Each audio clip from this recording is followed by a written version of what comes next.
we're going to be talking about the 1920s in reference to the Great Gatsby, because you guys are going to be doing a project that's going to help you understand the context of the book on a deeper level.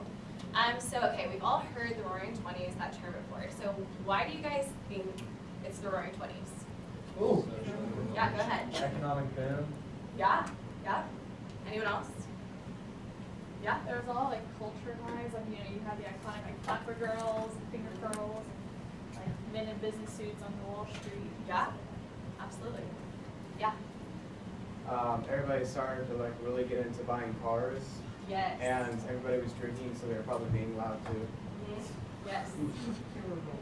Old money combined with new trends. Yeah. Yeah. KKK.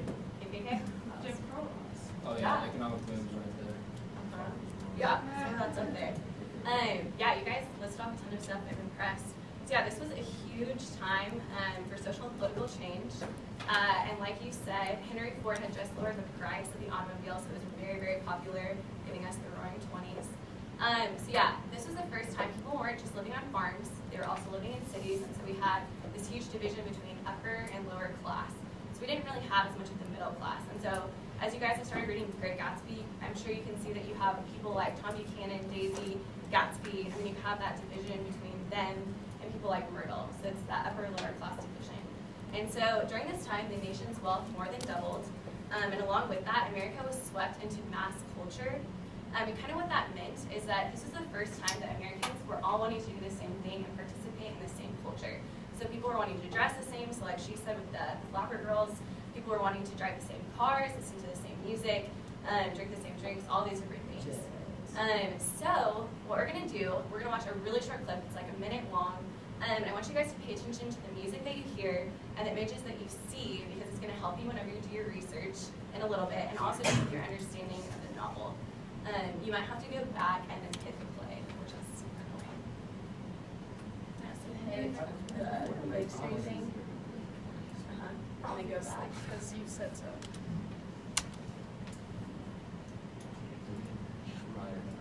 You write something. Suffered. Perfect.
Yeah, so we're all the women had really short haircuts. Yes, that was definitely a change. Even Jasmine said, sorry. Yes, that was huge. Most people were happy. What was that? People were happy. Yeah, the upper class for sure. The lower class. Dance, yeah, we saw the Charleston was in there. I don't know if you guys could do that. Yeah, so there are a lot of different images that we see. So we're going to talk about two causes, there are a bunch, but that definitely had a huge effect on the 1920s. So one of those is the 19th Amendment, I heard you say over here, but it gave women the right to vote. I'm sure all of you have learned that in your history class by now. But how this affected women is it affected the way that they dress. And so that's why we had the emergence of the flapper. Women were dressing more independently and free-spirited. So they were wearing skirts and dresses that were above the knee, which to us isn't that big of a deal, but to them at that time, that was a huge deal. And like you said, they had shorter haircuts. They also were more financially independent. So they were going out and getting jobs. They weren't just being stay-at-home moms with their children. And then the other cause was the 18th Amendment, which banned the sale of alcohol, which I heard you guys talking about a little bit. And so the reason that they passed this law was to basically decrease criminal activity and actually did the opposite. So criminal activity during the 1920s skyrocketed. So people were selling alcohol illegally, doing it underground, and so we saw kind of the emergence of gangs and crime. I heard Al Capone over here. And so men were kind of using crime as a source of income, especially the lower class.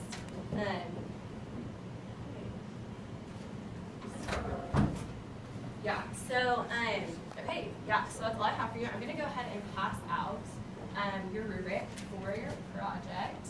Actually, can I get someone to help me? I'll do it. Okay. I need one more person, actually. What are you doing?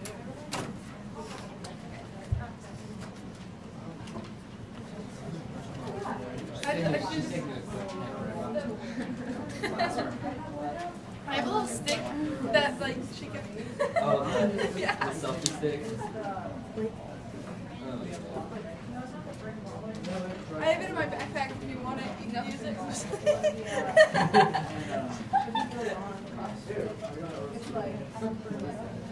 Native American students. I wish I was Native American.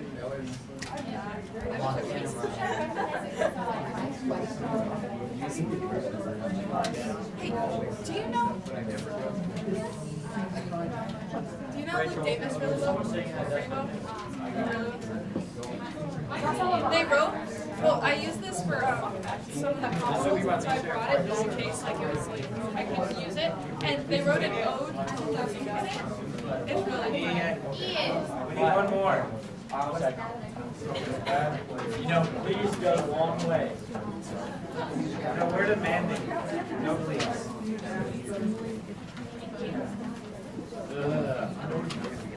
Don't sit down.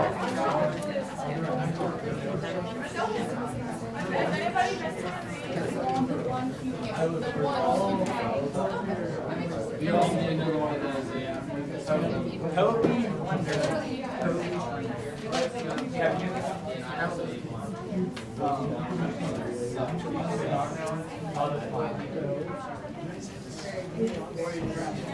Have you?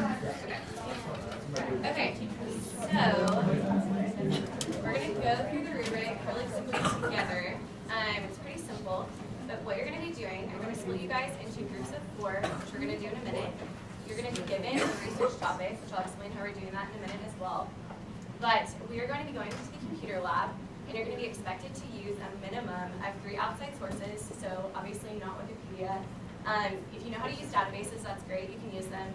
Otherwise, just use internet websites like EDU websites, really good ones, and you can search for images, but what you're going to be doing is creating an exhibit for a gallery walk.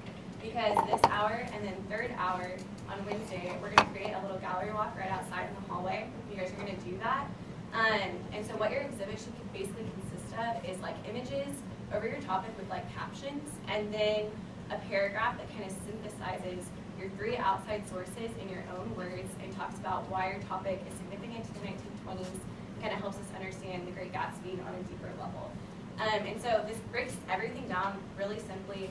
It explains that you're going to be getting a grade for the reflection you turned in today. It's a completion grade, so don't panic. And then you'll get a grade for all the notes that you do for your research as well. So make sure when you're in your groups you're keeping track. The sheet that you've got that looks like this, you just need to keep track of the websites. It has a thing for books, which if you use books, that's great, you probably won't. But you need to keep track of them with that. And you'll turn all of those in, so all of your notes that you use. And then a final reflection, which you'll do on Wednesday, so you don't have to worry about that today. And then, yeah, the rubric is on there with everything that you need to worry about. So do you guys have questions before I split you guys up into groups or anything? Anything? Concerns? Yeah. When we do the questions? You already did the one today, and then you'll do one on Wednesday after the gallery walk. I'll explain that then.